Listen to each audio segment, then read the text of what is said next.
Hello, ici Weavers. Je vous fais une vidéo, on va faire un nouveau concept, je vais vous montrer toutes mes erreurs. Donc je vais être le cobaye, je vais passer pour le noob. Donc on va regarder les laning phase, ça va être des vidéos très courtes, j'espère 10 minutes max. Mais très intéressantes. On va regarder les laning phase sur des games que je viens de faire, du coup c'est encore frais dans ma tête. Alors là, quel est le plan de jeu? On est sur un match-up au bot range versus melee. Donc notre plan de jeu c'est quoi? C'est level 1 de perdre le moins d'HP possible, parce que Alistar level 1 c'est pas un champion. Et potentiellement level 2 on va pouvoir sur peut-être des erreurs punir une erreur. Mais ce qu'on veut surtout c'est attendre le level 3. Au level 3 on pourra se permettre je pense de trade, enfin de faire des all-in si on a respecté nos premières conditions qui sont d'avoir un avantage d'HP. Pourquoi on veut un avantage d'HP? Parce que eux leur but c'est de nous poke. Et nous, notre but c'est de faire un all-in. Est-ce qu'on peut all-in si on a plus d'HP? Non. Et surtout, et du coup en fait, moins on a d'HP, plus on va se faire poke, parce que moins on va pouvoir all-in. Donc là, première erreur du smolder ici, c'est qu'en fait on est sur une...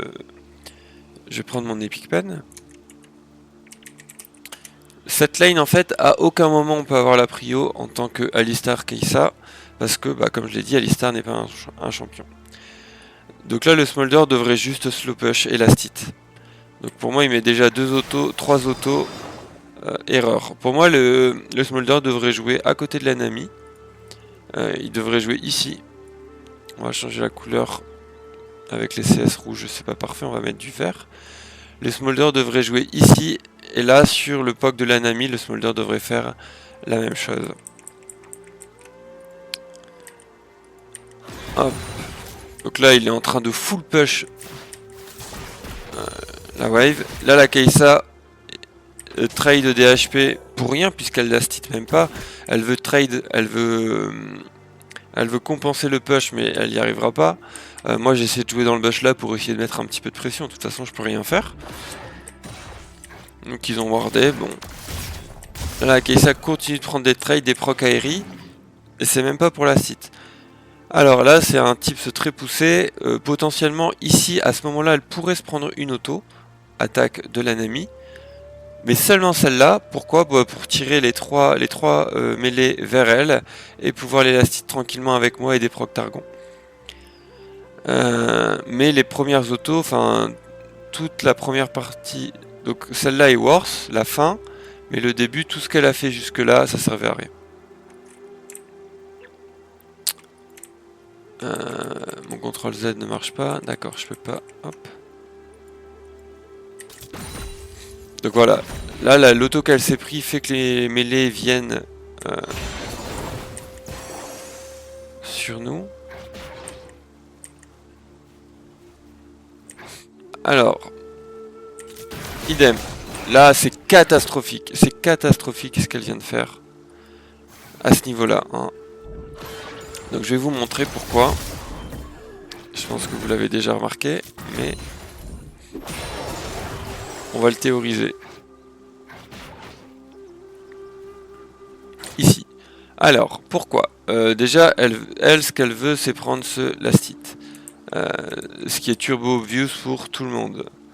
En plus, on a la vision sur la Nami, j'ai mis une ward juste avant. Parce que pourquoi? Parce que je sais que la wave va rester un petit peu stack ici, et du coup on a le contrôle du Bosch qui est très intéressant. Là, la Kai'Sa, le fameux triangle, elle se met en range d'auto-attaque de ses deux adversaires. Donc là, elle est en situation de 1v2. Donc dès qu'elle va mettre une auto, elle va en prendre deux. Moi ici, je peux rien faire, hein. Je joue Alistar. À la limite, là, je devrais potentiellement détecter une erreur de ma Kai'Sa et W le smolder pour le reculer. Donc sur mon W, je vais également perdre pas mal d'HP. Je vais probablement perdre 1 à 2 barres d'HP ici. Mais potentiellement, je save 1 à 2 barres d'HP de la Kai'Sa.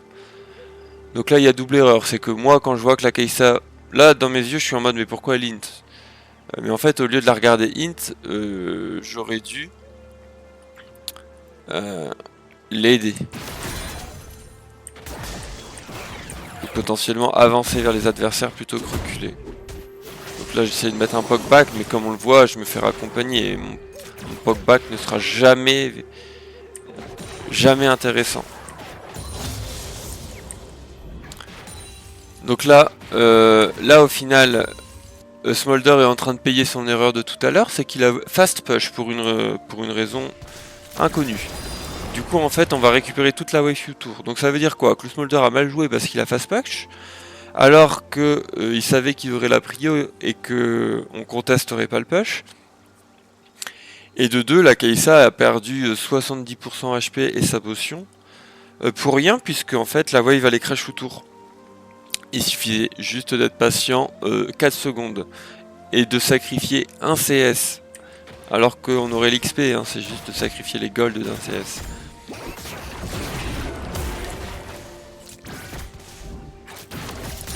Et du coup là sur notre transition level 2, est-ce que c'est possible d'all-in? C'est un petit peu compliqué, pourquoi? Parce que Kai'Sa a plus de potes. Et on a perdu quand même pas mal d'HP, il lui manque 40% HP. Donc en fait... Pardon. En fait si on fait un all-in là, il nous raccompagne into la mort. Puisque je pense pas qu'on ait le burst level 2 pour vraiment one shot le Smolder instantanément. On joue quand même contre barrière exhaust.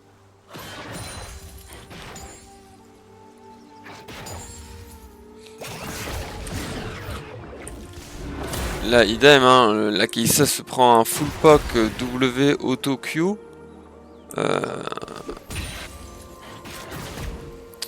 Juste pour mettre une auto sur un sbire qu'elle la cite même pas. Est-ce que c'est worse? Non.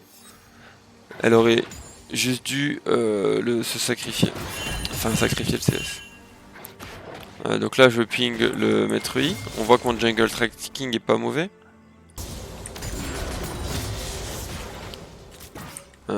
Parce que j'ai pas l'info. Enfin, on n'a pas l'info. Hein, je sais juste qu'il a start ici. Enfin non, je sais même pas qu'elle a start ici. C'est que je l'ai vu passer ici à un moment. Et j'en ai déduit que... Donc, on voit que je change de stratégie et de positionnement. Pourquoi? Bah parce qu'en fait, j'ai atteint la condition que je voulais. C'est-à-dire arriver level 3 avec des HP pour pouvoir potentiellement jouer un all-in. En plus de ça, je viens de ping que mon maître I, il est top. Donc là, c'est le moment où je vais chercher de l'all-in. Ce qui est dommage ici, c'est que mon angle d'all-in est intéressant. Cependant, la Kai'Sa était AFK. AFK, je dis pas qu'elle était pas derrière son clavier, elle est AFK dans sa tête. Pourquoi? Bah parce que en fait, elle joue agressif sur des lastites alors qu'il faut pas,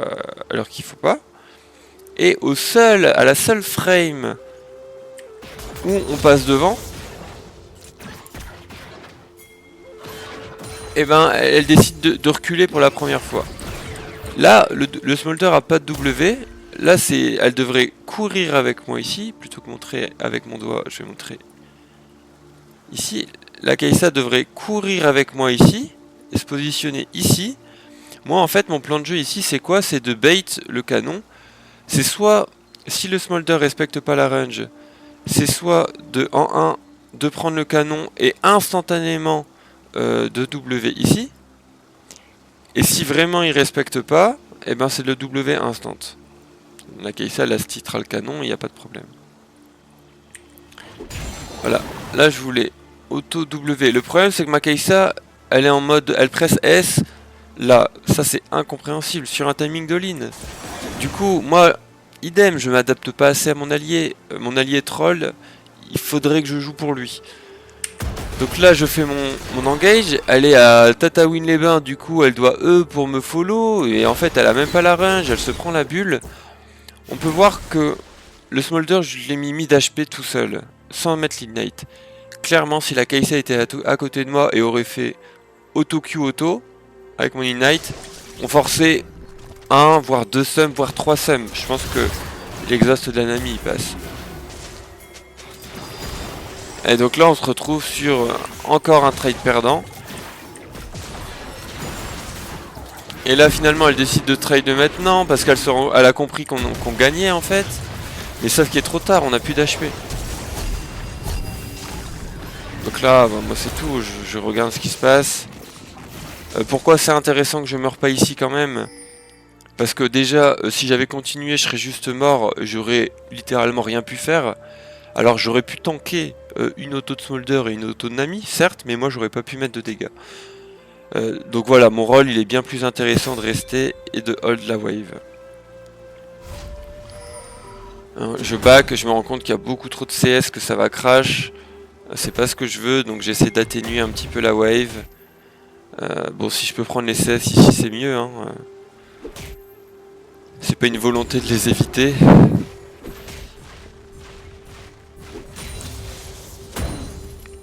Voilà, et là la Kai'Sa arrive, et là j'étais en stream à ce moment-là, et je me rappelle, j'ai dit, ok, là moi je reset, je laisse la Kai'Sa continuer le freeze, elle sait le faire a priori.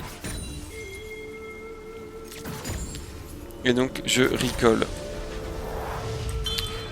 Donc voilà, en vrai un early, on est déjà à 11 minutes, donc en vrai je vais m'arrêter là. Je trouvais ça hyper intéressant de voir ces premiers levels. Et au final on est niveau master et c'est quand même très très low en termes de laning phase de la part de la Kai'Sa. Alors je dis pas que j'ai fait une laning phase parfaite, cependant moi j'ai respecté nos conditions level 1, 2, 3. J'ai évité de me faire poke. Et quand on a eu notre power spike level 3, j'ai décidé de lean. Et elle, en final, elle a fait tout l'inverse, c'est-à-dire qu'elle a trade ses HP level 1, 2, 3, et sur le level 3, elle n'a pas joué agressif. Donc voilà, une vidéo intéressante. J'ai essayé d'en faire beaucoup sur ces laning phase early. Vous expliquer du coup, par définition, un petit peu les match-up.